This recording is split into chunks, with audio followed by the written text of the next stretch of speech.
What if the first moment of your day wasn't consumed by stress, distraction, or obligation, but instead became your most sacred time? What if, before the noise of the world seeped in, you could pause, breathe, and reconnect with something deeper, something ancient, enduring, and profoundly powerful? That's not just a wellness tip. That's a way of life.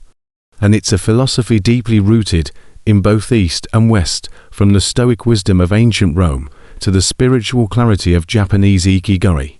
Together, they offer us a guide, not just for surviving the day, but for living it with purpose. The Stoics Marcus Aurelius, Epictetus, and Seneca weren't just thinkers. They were doers, leaders, survivors of chaos.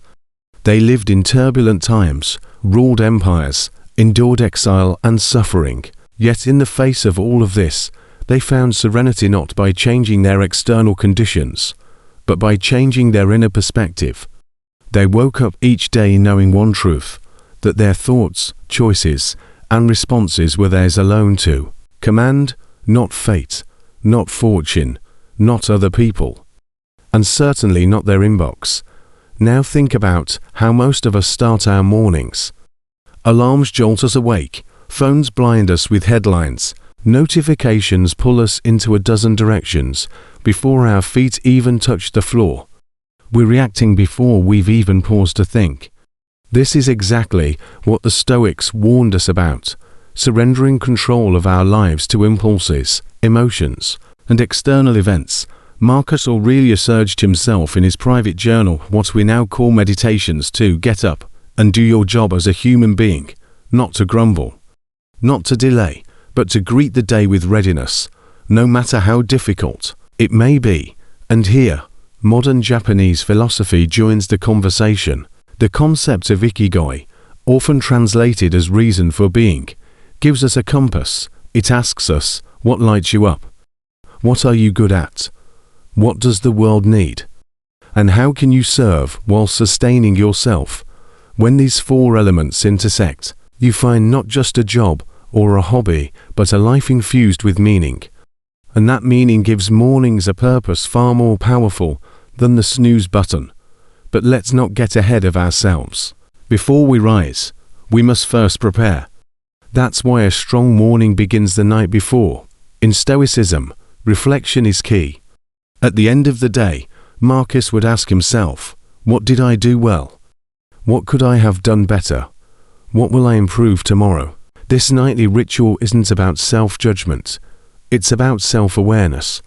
It gently trains the mind to pursue excellence, not perfection, but effort guided by virtue. Imagine taking 5 minutes before sleep to unplug, dim the lights, and write down your thoughts, not into an app, onto paper, tangible, slow, intentional. This act alone signals your brain, we're winding down now, not to numb, but to restore. When you wake up the next morning, you're not just starting a day, you're continuing a process. You open your eyes not with dread, but with devotion. Before the phone, before the tasks, before the rest of the world knows you're awake, there is silence, and in that silence, you have a choice to drift into distraction or to rise with purpose. Choose presence. Let your first act be stillness, not urgency. Breathe deeply. Feel your body, your breath, your aliveness. Say to yourself, today is mine, not in a selfish way, but in a deeply responsible one. Your time is limited. Your energy is sacred. The Stoics remind us, we do not control how long we live, but we do control how well we live. Each day is a new opportunity to exercise our character, our judgment, our courage, and our kindness. Now, feed your mind before anything else does. Open a book, not social media. Read a page from the Stoics, or a timeless poem, or a single quote that cuts through the fog. Something that reminds you of who you want to be, not who the world wants you to be. Now journal, just a few lines. What are you grateful for today? What virtue will you practice? Patience, temperance, discipline. What challenge might arise, and how will you face it with wisdom instead of reactivity? This isn't about being perfect. It's about being present. That's what Stoicism trains us to do, to meet the moment with clarity, no matter what the moment brings. And Ikigai reminds us, our daily actions must align with what truly matters. If you love writing, write. If you care about teaching, teach someone, even if it's just a single post, a small conversation, or an act of mentorship. Purpose doesn't have to be loud. It just has to be yours. And here's where many of us get it wrong. We confuse urgency with importance. We let our devices dictate our direction. The average person checks their phone 96 times a day. That's once every 10 minutes. If you start your day that way, you're not setting an intention, you're surrendering your attention. The Stoics would call that slavery to impulse, and Ikigai would call it disconnection from purpose. So reclaim your first hour. Protect it like it's sacred, because it is. No emails, no news, no noise. Just you, your breath, your body, your thoughts. Move a little, walk, stretch, flow. Let your physical body catch up to your mental state. Then nourish your self-eat with presence. No multitasking, no screens, just food, just life.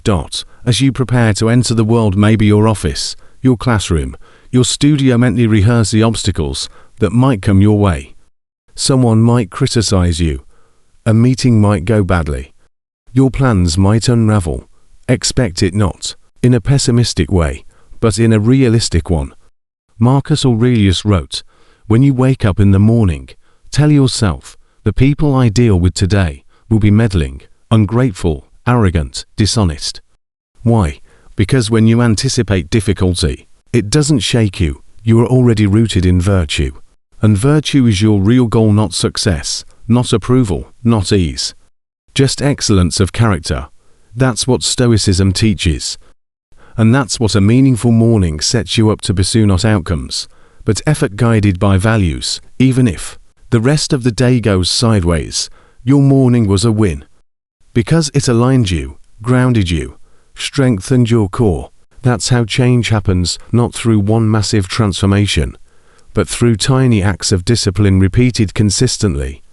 5 quiet minutes today, 10 conscious breaths tomorrow. A single act of kindness that reminds you who you are. Don't wait for life to slow down to find peace. Bring peace to your life by practicing stillness in motion. Don't wait for motivation to appear. Build momentum through small, consistent rituals. Don't seek purpose in grand achievements. Create meaning by showing up fully to what is already in front of you. Your life isn't found in peak experiences, it's shaped in the seemingly mundane moments you often overlook. Folding laundry with care. Driving in silence instead of scrolling.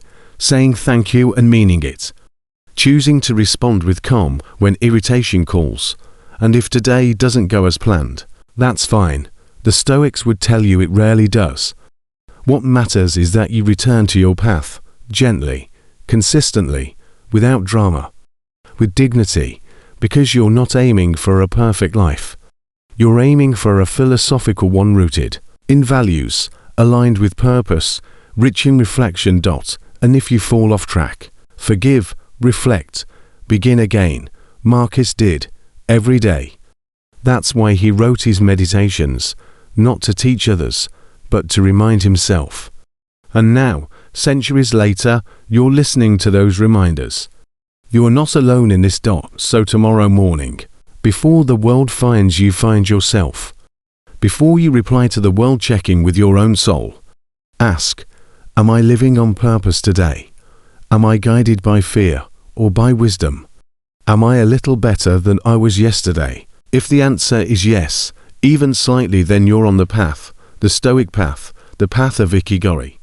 The path of the philosopher in the modern world. Don't just wake up, awaken. Don't just get through the day, grow through it. Don't just chase success, live with substance. The morning is your mirror. What do you want to see in it? Take the time, own your time. And most importantly, become the kind of person who knows how to use time well. This is how philosophers rise.